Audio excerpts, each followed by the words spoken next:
You have a hole in your head and it's covered in hand sanitizer? Oh, sweet Christ.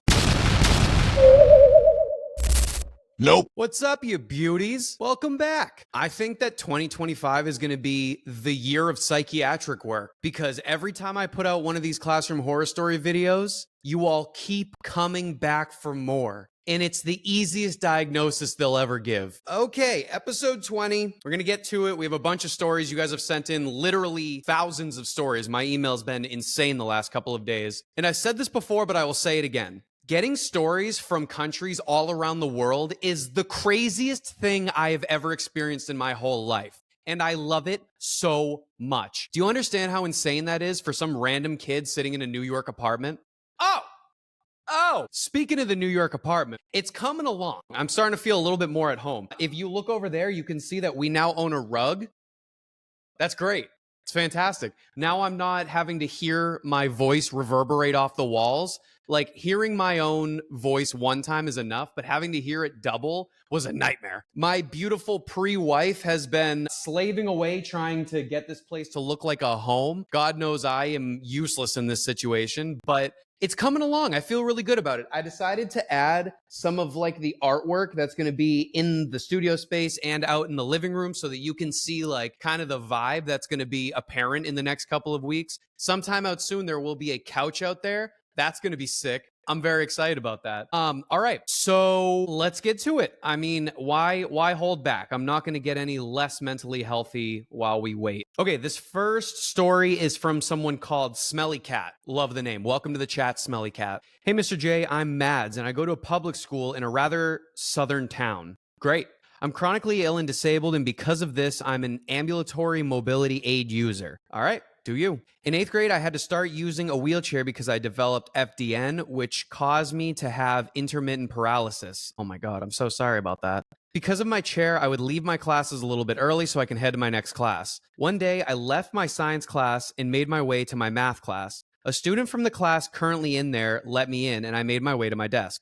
But once I got to my desk, this big kid came up behind me and grabbed the handles of my chair and pushed me out of the classroom. What? He then proceeded to lock the door, leaving me to just sit in the hallway waiting for someone to let me back in. This continued to happen for a couple weeks, and I wasn't able to put my hands on the wheels to stop because he was much stronger than me and was able to push the chair even when I had the brakes on. This kid was just displacing you to the hallway every class, and the teacher didn't think to do anything. One day after he locked me out of the classroom, I went down to the guidance counselor, there we go, and told her what was happening. She then had me go to the vice principal and the principal. The next day, I found out that the kid who had been harassing me had been sent to an alternative school on suspension for the rest of the year. Good. Literally good. I think the fact of the matter is, okay, when it comes to bullying at its core, bullies are hurt people. Okay. And the fact of the matter is that you are never going to be the person to fix that hurt person. Unfortunately, sometimes it comes down to like they need to learn the lesson by someone who has that type of power. And I think in this situation, they're going to need to get to like the core of what's going on because someone hurt them. And in the end, it is actually really sad. Even though you look at a story like this and you're probably like, screw that kid. Why would I even worry about him? Like, this kid at one point in time could have gone in the direction of not becoming what he's become. However, it happened. And it's not your fault. And a lot of the time, it's not his fault. He's just responding in the only way that he understands. And all that he's learned his whole life is to hurt people. So frankly, that alternative school is where he can get the right treatment to help him stop being this way. Because it takes a lot of work, inner self work, but the fact that it had an effect on you is wrong, and I hate that, and I'm sorry you had to deal with that. I'm glad that you said something about it, though, because this kid is a word I can't say on YouTube if I want to be monetized. Smelly Cat, thank you so much for joining. Let's do another one. All right, the second one is from Stephanie. Welcome to the chat, Stephanie. Hi, Mr. J. I'm happy you speak for the trees. Why am I even shocked? At this point, like every time that I see it, I don't think to read these before, and that is a problem. I need to start pre-reading these. No, I don't. You guys love watching me get roasted. So I'm from Australia. Hell yeah! New continent. 2 continents in one day. I'm from Australia, and I'm not going to say the school name because my name is Steph, anywho's, whatever. I'm in year 2 at this time, and my teacher, let's call her Miss K. So I'm allergic to sunscreen, and she told me to put some on because she said if you don't, you won't go out to lunch. Okay. No, that's wrong. Why would you do that? When we were learning, I felt dizzy and seeing stars, and I told her, but she cut me off and I sat down. And later, when I went home, I fainted. And the next day, she was so angry at me because she got in trouble by the principal because of her actions, because of her wrong actions. Dude, there is nothing worse than an adult who doesn't recognize that their actions also have consequences. There's nothing worse in the world. And one last thing, there was this girl, not going to say her name, and she would beat me, kick me, pull me by the ear, very old fashioned. I was sad by the end of every day, and I was scared of telling on her because when I did, she would pull me by the ear and tell me to unalive myself. The school did nothing about it, and Miss K is no longer at the school anymore, and I am in year 5 now.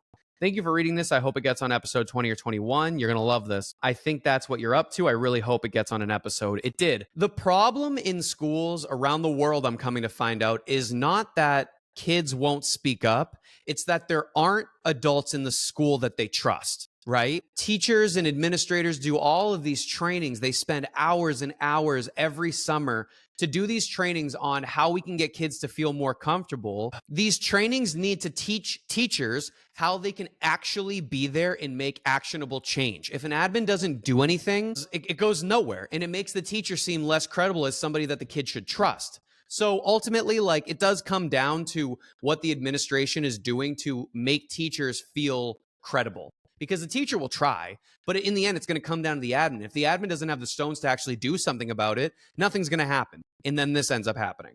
Jesus. Well, Stephanie, thank you for writing in from the land down under. Let's do another one. All right. This next one is from Jackson. Hi, my little furry orange thing. Hate that. I'm JT and I have a story. This happened a while ago in my old school around 4th grade. It was my class's annual PJ day and I was looking very fly in my Fortnite jumpsuit. I can only imagine how fly you were looking. It was nearing the end of the day when I had a library lesson. I was near the back corner of the library looking for a book when I tripped over a book on the floor and fell backwards. It happens. As I was nearing the end of my tumble, my head hit something and it started to hurt. I just assumed I got a bump from hitting my head on a wall or something, so I sat down in a beanbag chair with my friend and we waited for the rest of the class to be done. Then, as I stood up, my head started to sting really bad, and I looked at the beanbag and saw a pool of blood where I was sitting. That's almost always a bad sign. Yeah, I'd say that's not a good thing. Worried and confused why it hurts so much, I looked back at where I fell and saw a knocked over hand sanitizer dispenser with the hand sanitizer leaking on the floor. So one thing led to another, and my classmate who was done checking out her books took me to the office, where I found out there was a crack in my head and a wound was covered in hand sanitizer. You have a hole in your head and it's covered in hand sanitizer? Oh, sweet Christ. They called my dad and I went and got it glued back together. Nice. Like you're a Mr. Potato Head. That day sucked. I believe it. It ruined my favorite PJs. I felt a lot of pain, and the next day when I came back to school, all the snacks we brought for PJ Day were gone, except the salt and vinegar chips. I'm allergic to vinegar. Anyways, that was my yap. Have fun letting it grow. And much love from Australia. Still 2 continents, but we're doing pretty well. Thank you, Jackson, for calling me your orange furry thing. Next. Hi, Mr. J. Before I get started, you were an amazing JoJo Siwa. Jesus. Don't watch the JoJo Siwa makeup video. You don't need to see it. I don't think anyone really needs to see it. I gotta stop making bets. Also, please refer to me as Alex for privacy reasons. Why don't you tell me what name to put first? Make the title Classroom Horror Story, Call Me Alex. Whatever. I have 2 stories I'd like to share with you. The first one is mine and the second one is my dad's. Okay. Firstly, when I was in 6th grade, I had this teacher for my first period that wouldn't let me go to the bathroom. Yeah, nice. Yep, let them piss themselves in the classroom, why don't you? This one time, some kid walked up to her desk and asked to go. She always says no and reminded him of the rule. You could tell he really needed to go and she wouldn't let him. The kid decided to walk to the corner of the classroom and pee in the corner. Good. At this point, I hope the teacher cleaned it. Literally, I hope the teacher cleaned it. I understand. Teachers of the world, I understand there are times where kids ask to go to the bathroom 15 times in a class period and they don't actually have to go. They're just going to go sit on their phones, do whatever. They're trying to get out of class. I get that. However, this is a 6th grader, okay? Sometimes, every now and again, they actually have to go to the bathroom. If you're gonna straight up say no and they're gonna go and take a piss in the corner, I hope you have to clean it, because that's on you. The smell was in the room for the rest of the month, and she started letting kids go. Good. Good. I hope every single day she walked in, breathed in, almost threw up, and wanted to go home. The second story is when my dad was in elementary school, he was walking to the bathroom when he noticed the janitor's closet was slightly open, so he went to close it. When he started to close it, he peeked in and saw 2 connections teachers with their pants down doing the forbidden conga. The forbidden conga? Who calls it the forbidden conga? Ugh. She reported them and never saw them again. Thanks for reading. I hope this ends up in episode 20. Well, how am I supposed to not put that in episode 20? The forbidden conga? That's a crazy way to put it. Crazy way to put it. Okay, Alex, thank you for writing in. All right, let's do another one. Why don't we? All right, this next one is from James. Hi, Mr. J. I'm James from New York. Hey, I'm in here too. I'm a New Yorker. I'm walking here. I hate me too, don't worry. This takes place when I was in 5th grade. I was in class. I thought you would be in a classroom horror story. One of my friends was outside the gym because there had been an issue with the gym teacher, but none of us knew that yet. Ambulances were called. Everyone who currently knew about it was scared. I was in class when my teacher started crying, and none of us knew what was going on besides her, so we were all confused and scared. She eventually explained that our gym teacher had a heart attack. Oh no. My friend's teacher told their class that everything would be fine, but it wasn't, as we found out later that our gym teacher had died. It was an experience that was horrifying and happened so fast to recall in detail that it had left many people traumatized. Thank you for your time, and I hope this makes it into episode 20. That's crazy. That is insane. Listen, I have had my own experiences with heart health problems by way of being a teacher. Like, I have a pacemaker in my chest right now because I had this like arrhythmia that came with anxiety that was its own problem before I got into teaching. But teaching didn't help the anxiety because it's a very like anxiety-inducing job. Teachers, get yourself checked out. Go to a cardiologist. Get a scan. Make sure that you're good so that this kind of thing doesn't happen to you. Because younger, older teachers, I was 26 turning. I had just turned 27 when I got my surgery for my heart. So it's like, it's not like an older, young thing. It's like an everybody thing. So get yourself checked out. Also, therapy. Teachers, therapy. James, thank you for writing in. Let's do one more. I think we can do one more. I think we can safely do one more. Why not? Can't hurt. All right. Hi, Mr. J. Please don't say my name. Thank you for putting that in the beginning so I don't blatantly tell your social security number to the world. I'm a student in a high school in Houston, Texas, and I'd like to share my story from my first year in high school. My high school is 4 stories tall, and the stairs connect to the cafeteria. I'm not really sure how to explain, but from all stairs, you can see into the cafeteria. I think my mind can process this. I don't know yet. We also have a snack line like most schools, so these 2 girls thought it would be a fun idea to get an orange Coke can and a Gatorade bottle, write bad words on them, walk up all the stairs on the 4th floor, and throw them at people who were eating lunch in the cafeteria. They missed with the Gatorade and orange, but they hit someone in the head with a Coke can. A full Coke can. They hit someone in the head. Oh, that must have looked crazy. The girl had to go to the hospital and had a really bad concussion. Yeah, that makes sense. The girls got 3 days of in-school suspension, and they thought that was it until one of the parents of the girl who got a concussion got lawyers involved. Frankly, good. Literally good. I'm sorry. I know that you're young. I mean, high school isn't like that young, but it's still pretty young. Like, you're young, but I swear to God, sometimes it takes serious repercussions for someone to learn. And that sucks. But so does getting hit in the head with a Coke can for no reason. So, sucks. You should think before you act. They got taken away during school hours and put in a holding cell or something overnight. I'm not too sure what happened with the lawyer and lawsuit and whatnot, but that's my fun little story. I love watching your horror story episodes and really hope this gets featured on one. I hope you have a great rest of your day. You're going to love this because you are in episode 20. You know what? I'm feeling a little crazy. Feeling kind of kooky, kind of wild. Let's do one more. All right. Hello, my name is Serenity, and I'm from Mars Hill, Maine. Never heard of it? I bet it's great. I'm a 7th grader now, but this story takes place in 5th or 6th grade. Sorry about my grammar. This isn't a super crazy story, but it'll probably be one of the craziest I have. Listen, I'm okay with grammar. I was an English teacher. I'm cool with grammar. Grammar's fine. I'll take this over the ChatGPT stories any day of the week. I know when it's ChatGPT.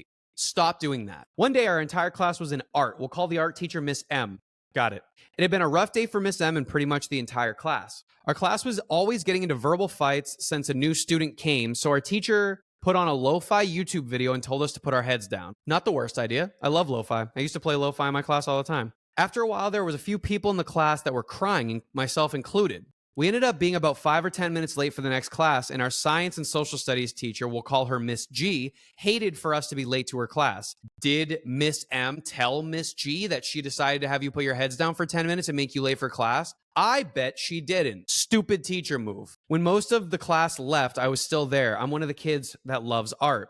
When I finally went back, Miss G said she was going to talk to Miss M. Good. When she left, it turned out that she went to go have a talk with Miss M, but all she did was yell at her. When Miss G came back, she yelled at us too. Because adults that get yelled at by adults, a lot of the time when they don't have the self-control, will take it out on someone who seems like a likely target for it, which is almost always the students in the classroom. Teachers, be better at the things you do. You signed the contract. Christ. Both of them, Miss M and Miss G, get it together.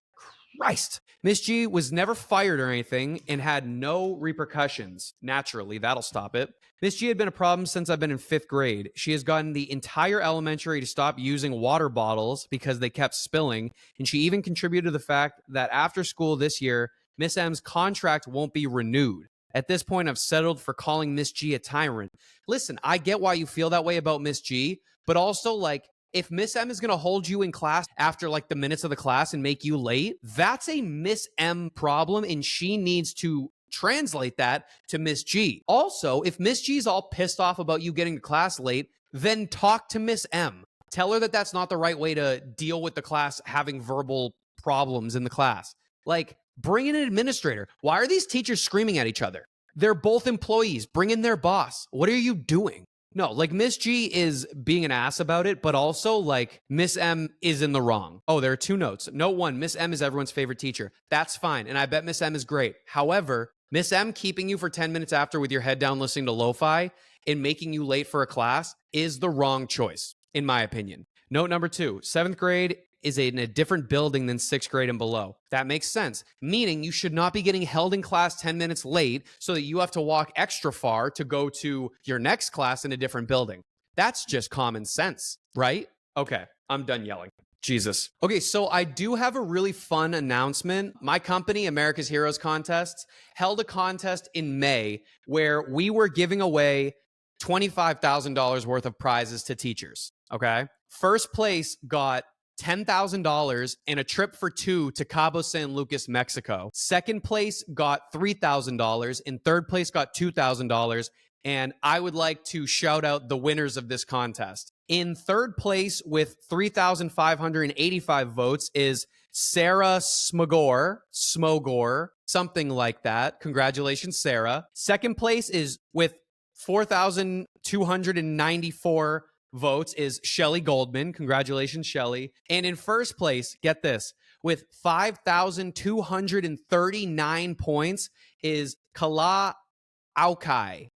Auki. Kala Aukai. Listen, absolutely insane contest. The first 2 contests that I did, we got like around probably, I don't know, like 10 or 11,000 total votes. This contest, we got 34,200 votes. That's crazy. So congratulations to all the winners. I also want to put this out there for anyone who might have some ideas for me. The reason I can do these contests and the reason why we were able to do the May contest is because we had a sponsor. Global Travel Alliance was the sponsor for the last contest. They're amazing. If you're a teacher or a student or an administrator and you want to do a field trip for your class, go to Global Travel Alliance. They can set up the whole thing for you. They do amazing trips. I've been on one. You should work with them. Now, I would like to give as much money to teachers as possible. So if anybody knows someone who might be a good sponsor for a future contest, I want you to reach out to americasheroescontest@gmail.com and just let me know what you have in mind, because I'm open to all ideas, and the more money we can give to teachers, the better. It's clearly possible. We gave $25,000 worth of prizes to teachers in this 1 month-long contest, and I want to run many more. If you know anyone who would want to be a sponsor, have them reach out to me by email. We can get it set up. You will get a shout out. You'll get all the sponsorship benefits, all that. If you're a teacher and you want to join a contest, go follow the America's Heroes Contest Instagram and go on the website for americasheroescontest.com. I have all of the specifics to that up over there. And then if you're a student watching this, tell your teachers about these contests. I want to give teachers the rewards they deserve. So if you know a teacher who deserves to be making more money, tell them about this contest. Have them reach out to me. We will get them set up. Okay? All right. Thank you for coming to episode 20 of Classroom Horror Stories. I love you. Love yourselves. Be good to people. You could be anywhere, but you're here. And that's pretty sick. I'm going to go have nightmares about all of these stories. So thank you for that. But I will see you all in episode 21. Deuces.